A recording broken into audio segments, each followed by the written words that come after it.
Welcome back, ladies and gentlemen. I want to do another quick review on the Wolverine Old Man Logan trade paperback.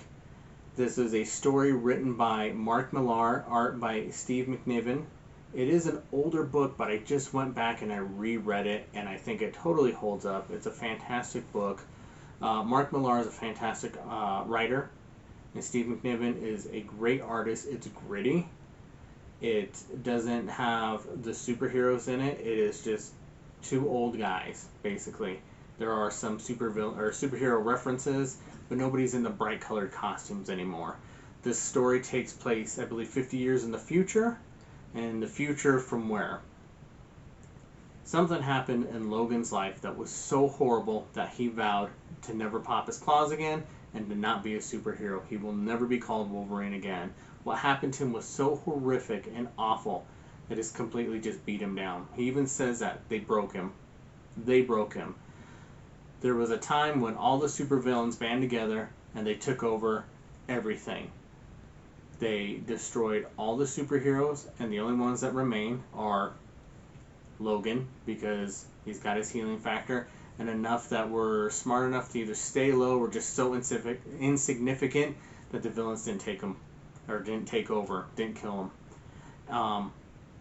The United States is now divided in different sections, and they have different people who rule over them. So there's Red Skull, Magneto, Kingpin, and the Hulk family. So it starts out with Logan living on his farm with his family. Just wants that simple life that he's always wanted, that we've known if you know the Wolverine stories. But as a farmer in a small town, he can't make rent, and the people he owes rent to is the Hulk family. When you get into how there is a Hulk family, it's kind of gross, a little disgusting. So that leads me into this. This is for a mature audience for sure. But he has to make rent, and so he goes on a delivery trip with a guy named Clint, who also went by Hawkeye. And they are delivering a package from across the United States. Few people know what it is. Others assume what it is. We don't find out towards the end to what it really is. And in this, the whole time they're being attacked by new villains. I don't know if there's really new villains or just everyone's a villain. It seems like you're a villain or you're a human. And there's a lot of cool references, comic book references from the past that you'll remember. So that leads me into this. Who is this book for?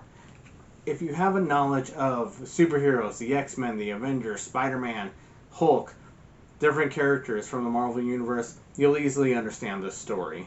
If you're new to comics and maybe all you know is just a couple movie references, this may not be a starting point unless you just want a good read. But some of the references in there you may not understand, and you'll have to do a little digging. So as a starting point, this might be a little harder. Still a great read. Highly recommend it. Younger children, I would not recommend this. Don't just look at it and go, it's a comic for kids. It is not. When you get towards the end, it gets very violent, very gritty, very bloody, kind of gross. And some of the subject matter, like I said, with the Hulk family is just kind of gross to me. So I wouldn't recommend it to young kids, and depending on teenagers. Read it yourself. Know what your kids are going to read before you give it to them. Besides that, who it's not for, it's a great story. The art is fantastic. This is one of those that I've read it a couple times and I wanted to go back and read it again, and it was worth the read. So I highly recommend it if you're in that category of who I suggested it to. So check it out. Let me know what you think. I'll see you in the next video.